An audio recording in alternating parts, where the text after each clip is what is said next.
It's like we all have our particular aggressive plants in the gardens, and so they can drive you nuts, and you can go in war with them and see if you can get rid of them, or you can just say, all right, why are you here? What is about you? Can I work with you? And then all of a sudden you get some information that is really relevant to your own particular situation, and then they become your friends. How cool is that? Over to my left there was no seaweed. Over to my right there was no seaweed. Right in front of me was an ocean full of seaweeds. And I took that as an opportunity to do plant spirit bathing with the seaweeds. And it was an absolutely phenomenal experience. It was me, the ocean, and the seaweeds. It almost takes my breath away. It was such a gift. It was an amazing gift. You know, my whole life I've looked for the part of the beach where the seaweed wasn't. The clearest water, the cleanest water. And this time I felt all the plants around me, and I felt their healing powers. It was absolutely phenomenal. The plants that have come to me and that I've gone to have been, a lot of the controversial plants, or the poisonous plants, or the psychedelic plants, or the not so pretty plants.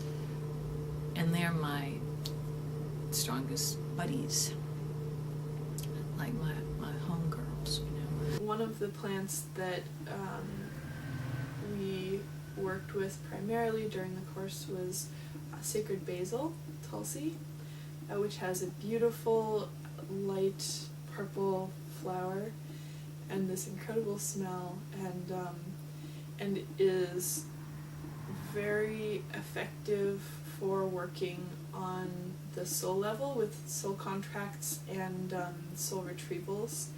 And at first, when I heard that everyone in our class was going to perform soul retrieval and retrieve a soul part, I thought that Pam must be like completely out of her mind, and I was really kind of nervous about it.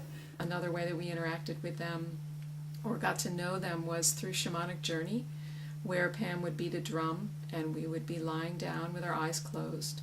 We would have set a particular intention for that journey, and then really our only task was to follow the beat of the drum and let that really reverberate deeply within us, and to see where that intention would take us. The journeys were amazing and vivid, and like these stories in and of themselves. Tulsi appears as this woman with a pale lavender silk gown on, and once we had found this soul part, which showed up as a little girl, and once we had gotten her to come with us, I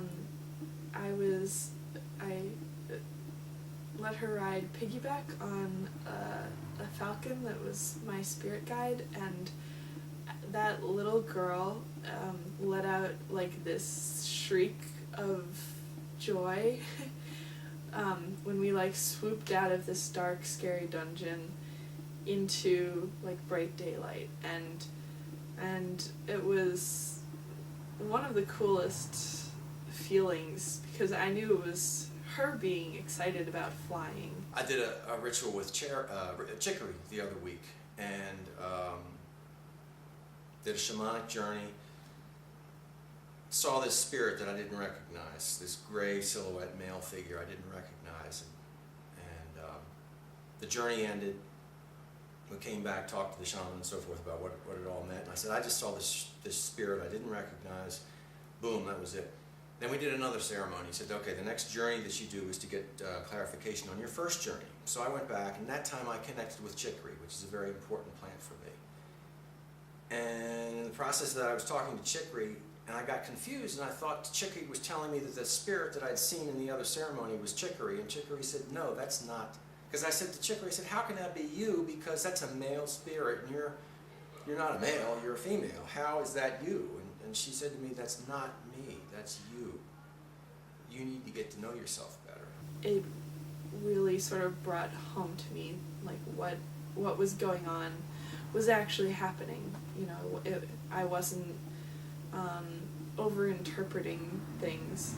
Like, I could actually sense what was going on. Something that comes up for me constantly in this is my ego jumps in and wants to question this. You know, is this real?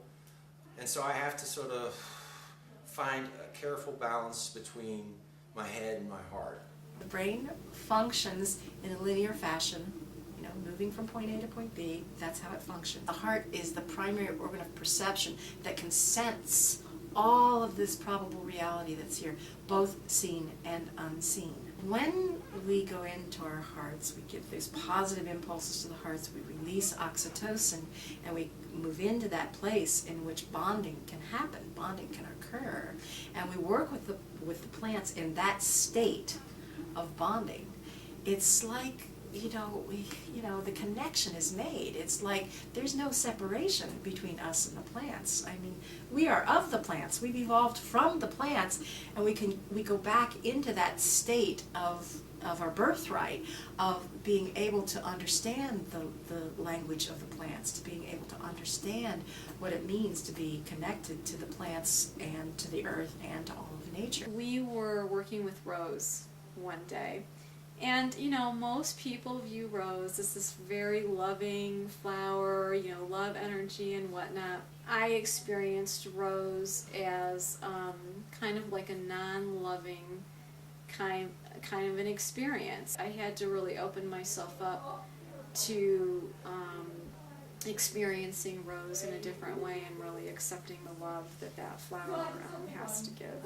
It became very clear that I was to spend my time hanging out with white clover and discovering what message it had for me. And right from the start, I received a very powerful teaching from white clover that I am still processing. And so from a very early age, the message that I got from my grandmother was that you talk to plants, and that you're actually supposed to talk to plants, and that's a really important aspect of working with plants, is that you have a communication with them.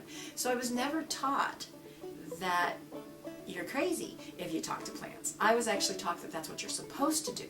So I kind of grew up with that idea that, the way we work with plants is that we talk to them and we're in relationship with the plants. So I think I got a little bit of a head start in my work with plants because my grandmother, instilled in me that that's the way it's supposed to be.